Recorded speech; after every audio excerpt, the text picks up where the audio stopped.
एक बार एक गांव में एक साधु रहता था जो भगवान पर बहुत विश्वास रखता था।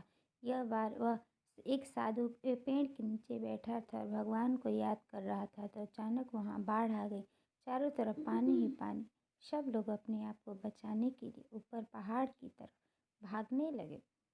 उनमें से एक आदमी देखा कि इस हालत में भी साधु जी भगवान की तपस्या कर रहे हैं। वह सोचा कि ये अपने आप को बचाने के लिए कहीं जा क्यों नहीं रहे। तो उसे साधु से बोला, अरे आप कहीं जा क्यों नहीं रहे हो? आप भी मेरे साथ ऊपर पहाड़ की तरफ चलो, नहीं तो डूब जाओगे।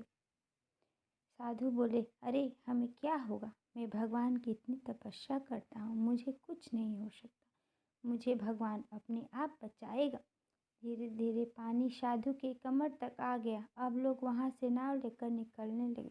तो उनमें से एक ने साधु से कहा, अरे पानी आपकी कमर तक आ गया है, आप हमारे साथ चलो। तो साधु ने कहा कि नहीं नहीं, भगवान मुझे अपने आप बचाएगा। और वह नाव वाला भी वहाँ से निकल गया। कुछ देर बाद पानी इतना बढ़ गया कि साधु के सर तक पहुँच गया और अब लोगों को बचने के लिए हेलीकॉप्टर निकालने लगे। एक हेलीकॉप्टर साधु के पास आया, जो कि आखिरी हेलीकॉप्टर था।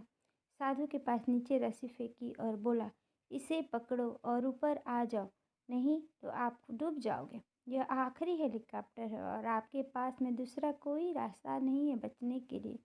साधु ने कहा, यह रस्सी वापस पर खींच लो और आप चले जाओ। मुझे भगवान के ऊपर पूरा भरोसा है, वह मुझे बचा लेगा। पानी काफ़ी ऊपर आ गया, पेड़ डूब गया और साधु की भी डूबने से मौत हो गई। मरने के बाद साधु भगवान के पास गया और बोला, हे भगवान, मैंने पूरी जिंदगी आपकी तपस्या की, मेरा सारा जीवन आपकी आराधना करने में लगा दिया, फिर भी इतने भरोसे के साथ इंतजार किया कि तुम मुझे बचाने आओगे, लेकिन वहाँ मेरी डूबकर मौत हो गई।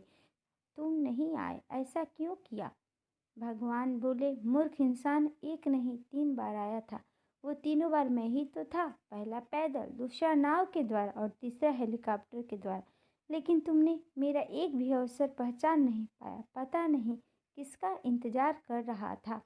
इस तरह से ज़िंदगी में हमें ऊपर वाला बहुत से मौके देता रहता है, लेकिन हम सब उस मौके को ठुकरा कर पता नहीं किस चीज़ का इंतज़ार कर रहे होते हैं कि वो होगा तभी मैं करूँगा। और इस बात पर अड़े रहने से एक वक्त के साथ वो मौका हाथ से निकल जाता है और हम कुछ नहीं कर पाते हैं। तो किसी भी अच्छे समय का इंतज़ार मत करो, जो भी करना है आज और अभी से शुरू कर दो।